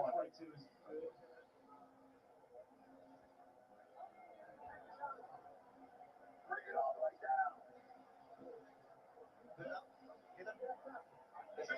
Is this an actual timeout? No, it's not. And Ted's going to think about when to use these timeouts. Yeah. Game clock operator, please set the game clock at 2 minutes and 42 seconds. 2:42. So they're going to put the clock at 2:42 here. And the clock's going to run. The guy on the other side of the field, Albie. Came up the other side. On the front side?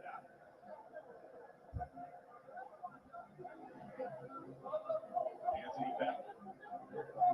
We got 11. Yes, sir. much success as St. Louis's head coach moves over here to Orlando. He's got that extra staff of his, but a lot of faith in Colin Thompson, his play caller, former NFL tight end. And he's looking on 4th and 1. First and 10. 2:35 left in the game. And now back They give it to Corbin. Corbin. Who might get a gain of 1. was Kenny Willikis. And Columbus isn't taking a timeout. Jack Plummer left about 7 seconds there on the play clock when he snapped that with the clock running. Gotta pay attention to that. Let every second tick off this clock as we get closer to the 2-minute warning. And Anthony Beck was letting him have it too after And that. this is officially the 2-minute warning. We will be right here, right back after this message.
All right, ladies and gentlemen, we are back. This is the 2-minute warning, as this is 2nd and 10 for the Orlando Storm.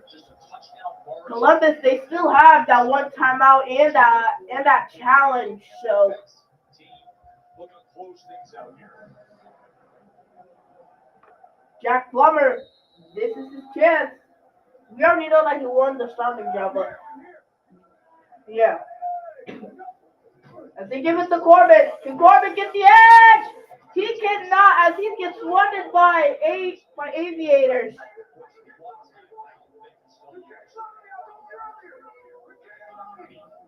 Whoa. Dang. Dang. I think that everybody in the stands heard him over the microphone. So that is the final timeout. Honestly, I wouldn't say that out loud. That is the one thing that I wouldn't say. I wouldn't say that out loud for who was the best running back in the league last year. Because once he finds a hole, he will be gone.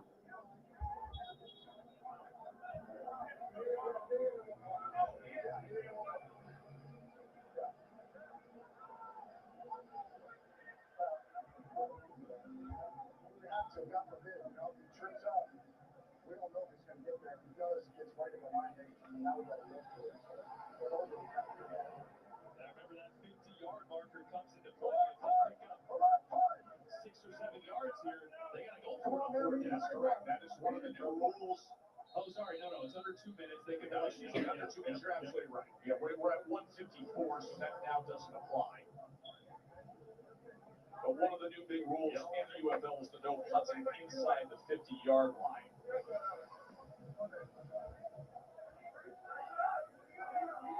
Third and 10. If Orlando can get the first down, the game's over. But Orlando actually takes a knee.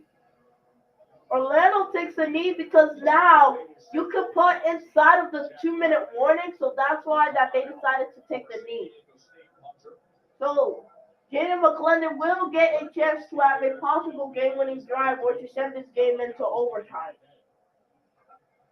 I wonder if they maybe thought that.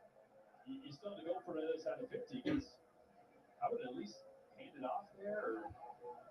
It's a one-score game.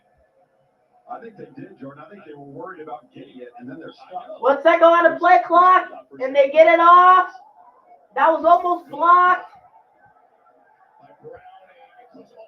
And it'll be a touchback with 1:06 remaining for the Columbus Aviators. These new rules, coaches are thinking about a lot of things. I don't think taking a knee there was the right play. Now, it might have resulted in the same exact thing. But you didn't have to go for it if you gained 5 or 6 yards. So I think you should have tried and did it right. Listen, great example of those coaches this week about there are so many new rules, so many different game situations. Jaden McClendon, he is 7 of 27, 166 yards, 0 TDs and 0 INTs. He has 1 minute and 6 seconds left to possibly either go for the win or send his game to overtime.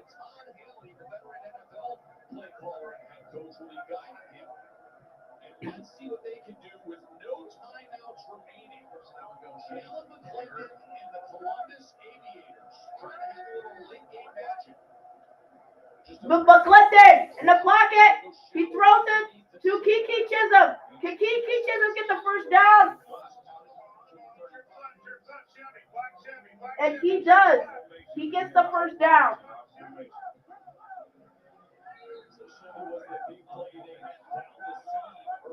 And the clock is rolling. 50 now. 50 seconds now. McClendon. He passed it to Toa, and Toa gets out of bounds with 43 seconds left to go in the game. Big moment here for Jalen McClendon, the 30-year-old. Trips left, black Chevy slide.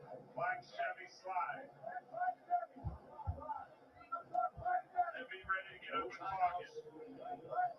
And that is what Todd Haley said. Remember, get in position to clock it. Jaden McClendon, 2nd and 8. McClendon, he passes it deep, and it's caught by Taylor with 36 seconds left. That's a great job. He was looking at the shorter option last second. And they clock it with 33 seconds left. 3 seconds remaining in the game. Remember, Jalen McClendon's 30 years old. He's only started 11 games since high school. Wow. In 2013. Situational football is not something he's had a ton of upgrades. This drive, Jaden McClendon so far is 3 for 3 and 30 yards on this drive. 33 seconds left to go in the game. Let's see what that they can do.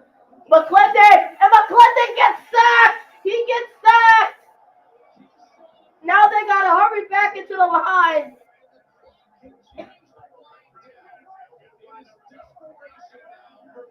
It is now desperation. 10 seconds left. 8 seconds. 7 seconds. McClendon, he throws. And Orlando will win the game because Columbus didn't know the rules. Orlando wins by 7, 23-16. What a game!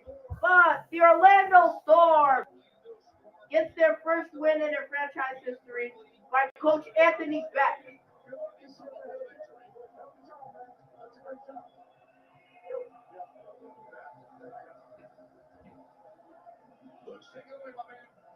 Oh, you're a coach, Anthony Beck. That's two-minute drills. And a 4-minute drill on top of that. He had in the first game.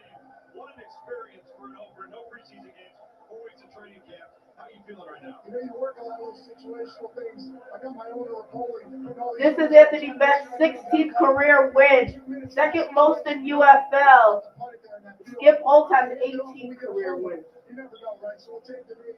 Trust my defense. It's been hard to get off the field for these guys, but they came through big. We finally got to the quarterback. That's what matters. Well, you talked about your offensive line and the ability to run the football coming out of the half, and you were able to do that, and you pass protected much better. Yeah, I love what our line's going to become, man. We got some really good backs. That second half was indicative of what we can be. Those first 2 drives coming out the half, the adjustments that we made, that's what we want to be, right? But, hey, an overall win for Orlando, we're 1-0, right? All we do is win, win, win. Our man's in the house, right, DJ Khaled? That's a good one, man. 1-0. That's fine. Congratulations, brother. Good seeing you. DJ Khaled put on a show at halftime, and Anthony Beck's team put on a show on the field. He mentioned his offensive line, the running backs, Jayshon Corbin with 2 rushing touchdowns tonight. Orlando. All right, ladies and gentlemen, as the Orlando Storm wins on our first RJN UFL Sunday Night Football. What a game. What a match. Orlando gets the job done. Win their first game as a franchise. What a game. You know, they get the job done. Right now, take home a Class C motorhome starting at They win it 23-16. As this wasn't a bad game. Jaden McClendon, he had a chance to have a game-winning drive or to possibly send this game into overtime, but he couldn't get the job done, which that's okay because he hasn't really played quarterback for very long. The fact that this game was almost close, that shows something. But in the end, Anthony Beck, Jack Plummer, and the best league rusher of the UFL last year get the job done. As this was a good game. And to let you guys know, UConn made the Final Four after being down by 19. It sucks that Purdue couldn't make it because they just let Arizona dog wash their ass in the second half. It sucks, but that's reality. But I knew that Duke was going to lose at some point because in the first round, there was no way that game should have been close. In the second round, they should have won by a whole lot more. And in the third round, they definitely should have won by a whole lot more. And in the fourth round, now look at them. They are eliminated from the Final Four. And that just shows that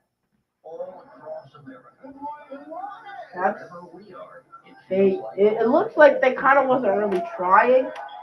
Like they just want the game to be close and they knew that they would win it in the end somehow. That's not the case this time. As UConn gets it done. This is the presentation from RJM for the USL. As we approach now 3 hours for this live. Thank you so much. This has been an incredible week for us as RJM Sports. We thank you for watching, as this is the first UFL from RJM Sports on Sunday Night Football. Good night, everybody. Hit it, Big Mike.